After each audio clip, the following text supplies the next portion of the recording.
Vamos a escuchar ahora a Luis Pérez Capitán, que es inspector de Trabajo y Seguridad Social y profesor asociado, así como doctor en Derecho por la Universidad Pública de Navarra. Es autor de diversas monografías y numerosos artículos sobre prevención de riesgos laborales, derecho del trabajo, seguridad social y derecho sindical. Desde 2019 es director del Servicio de Estudios y gerente de la Confederación UGT, y en el último congreso de UGT ha sido elegido secretario de Recursos y Estudios. La conferencia de Luis Pérez Capitán lleva por título Siguiendo la estela de Largo Caballero, de la jornada de 8 horas diarias a la de 32 horas semanales. Cuando quieras. Buenos días a todos. Muchas gracias a la Fundación Largo Caballero por su invitación. Muchas gracias a los compañeros ponentes y muchas gracias a todos por estar aquí, compañeros y compañeras. Mi intervención se va a separar del plano histórico en el cual María Jesús y José Luis han venido desarrollando sus intervenciones para acudir al plano contemporáneo. Es decir, vamos a utilizar o voy a utilizar lo que son los textos de Largo Caballero que han sido elegidos de forma aleatoria, de forma puramente personal, para justificar una reflexión sobre algunos problemas que creo que están dentro del ámbito actual.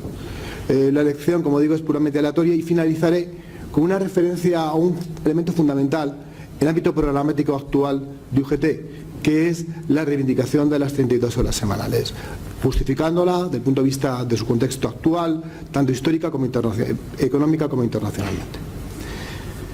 Una lectura actual de algunos de los textos que propicia en su bienio como ministro de Trabajo Largo Caballero nos va a dar lugar a interesantes sorpresas. Sorpresas porque nos permiten unas reflexiones curiosas en su diversidad.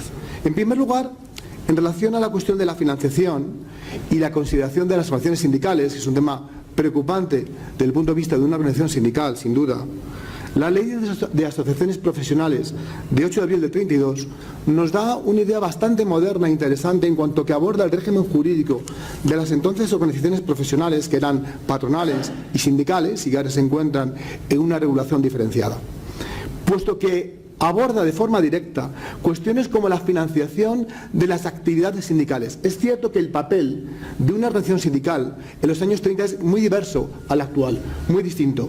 Pero fíjense ustedes que en ese momento ya, con claridad, quedaba claro que la función social que desarrollaba la organización sindical merecía el respaldo fiscal y presupuestario del Estado. El artículo 31 de esta ley reseña lo siguiente: los actos realizados por las asociaciones profesionales en relación con los fines de prevención quedarán exentos del pago del impuesto de hechos reales, del timbre del Estado y de utilidades, y de las contribuciones análogas que se establezcan en las provincias o regiones que concierten su vida económica en el Estado. En segundo lugar, el artículo 32 reseña: el Estado subvencionará las obras de previsión que organicen las asociaciones obreras en proporción al valor de ellas. Por lo tanto, con claridad, nada que ver con el actual vacío normativo en relación con la ingente cantidad de funciones que se le atribuyen en la actualidad a las organizaciones sindicales en materia de negociación colectiva, negociación de planes de igualdad y su confección, negociación de ERTES, etcétera, etcétera, etcétera. Por tanto, parece que ahora sucede que esas funciones que desarrolla la organización sindical la tiene que hacer gratis amore, es decir, totalmente gratis, únicamente basándose en unas cantidades subvencionadas bastante ridículas, o bien en las cuotas de los afiliados que participan en ella. Y ello además, sin tener en cuenta la tremenda problemática jurídica que actualmente tiene que soportar una acción sindical, completamente diferente a la propia de los años 30. Nada que ver tampoco con el tratamiento que se da en la actualidad a la Iglesia Católica o a las organizaciones no gubernamentales, ya sea por razones de conveniencia, de tradición o de esteticismo político, a mi juicio, completamente irrazonable. El segundo ejemplo que nos puede hacer reflexionar acerca de ciertas actualidades, acerca de cuestiones actuales que son importantes para los trabajadores y trabajadoras de este país, es la Ley de Jurados Mixtos, también mencionada por los dos ponentes anteriores, por Fernando y por Joaquín.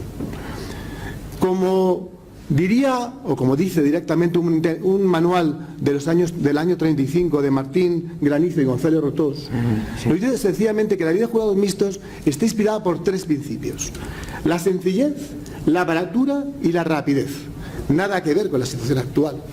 Los mecanismos actuales de protección de los derechos de los trabajadores, de reclamación de los derechos de los trabajadores y trabajadoras de este país, hacen que tenga que ceder en sus derechos.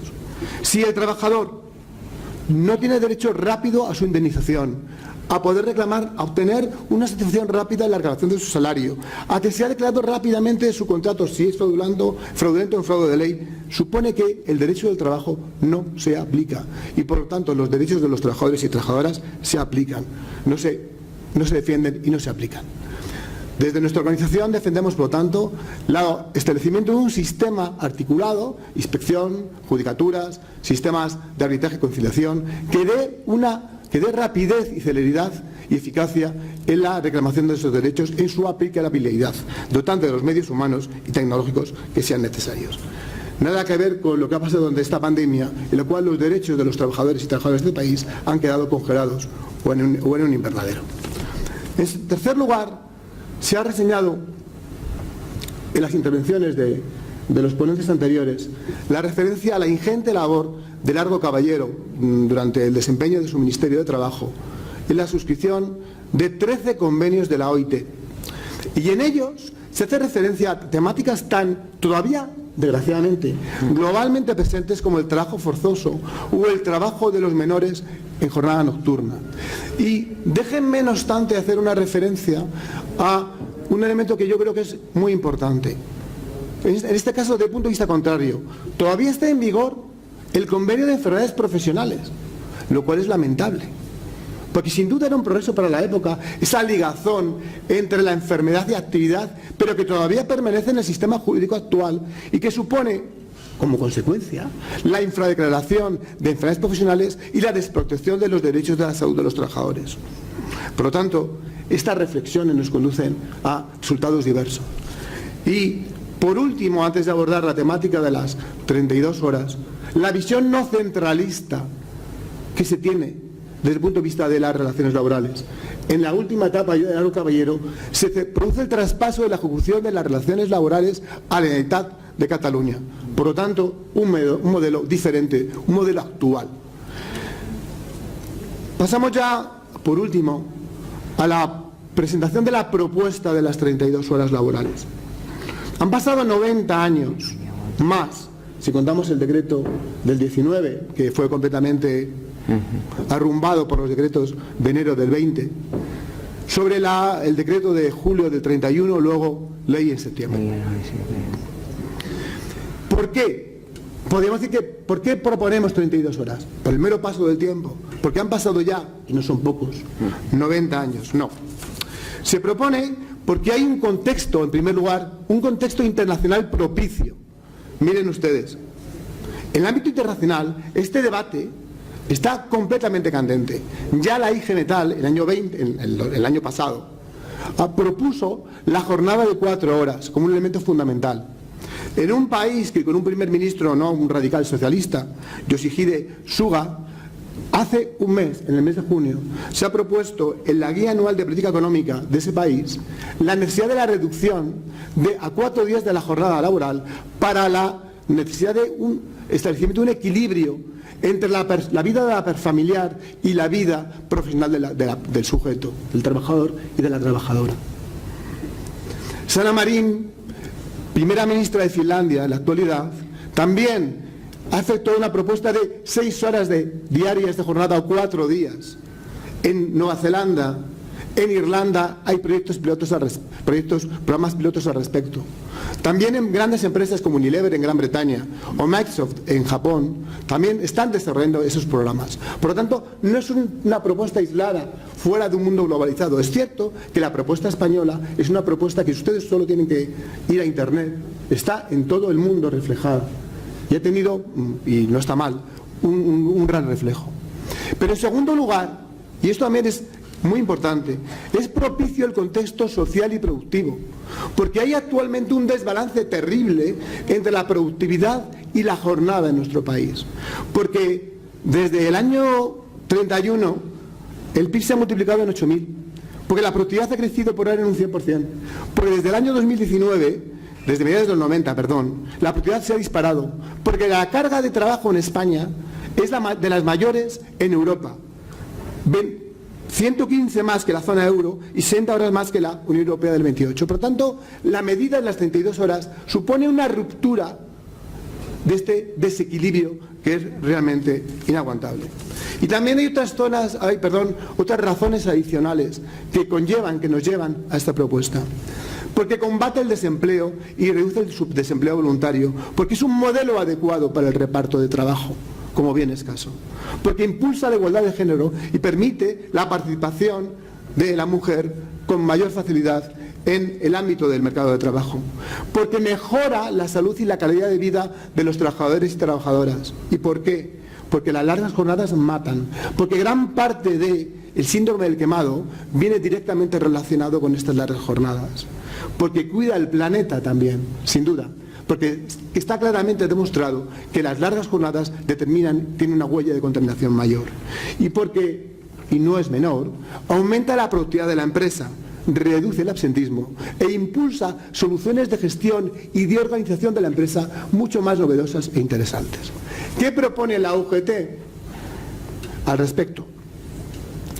Pues propone la reducción de la jornada en 32 horas, pero sin merma salarial, porque en nuestro país los salarios son bajos y porque además la reducción de los salarios afecta directamente al consumo y a la demanda. Y porque tenemos más de un 12% de trabajadores pobres en este país, es decir, personas que trabajan y son pobres, lo cual pues nos da una idea de que esta medida debe efectuarse sin reducción salarial. ¿Qué exige esta medida, aparte de su implementación, obviamente? Pues la distribución de las horas, la reducción real de las horas extraordinarias en nuestro país y la mejora del registro horario. Obviamente, porque si no, se quedaría como otra norma más, sin una aplicación práctica y real. ¿Y cómo se puede llevar a cabo? Pues se puede llevar a cabo a través del diálogo social, una herramienta que nos ha permitido, durante este último año, unos éxitos, a mi juicio, verdaderamente importantes. Y por lo tanto también que conlleve la modificación del Estatuto de los Trabajadores. Y su financiación, evidentemente en las grandes empresas, es un debate que ya existe, no requiere esa financiación, pero sí, tal vez, en las pequeñas y medianas empresas. Y tenemos ahora una oportunidad de oro en los fondos europeos, establecer como uno de los criterios adecuados para su otorgamiento y concesión la implantación de medidas que vayan a este respecto. Muchísimas gracias.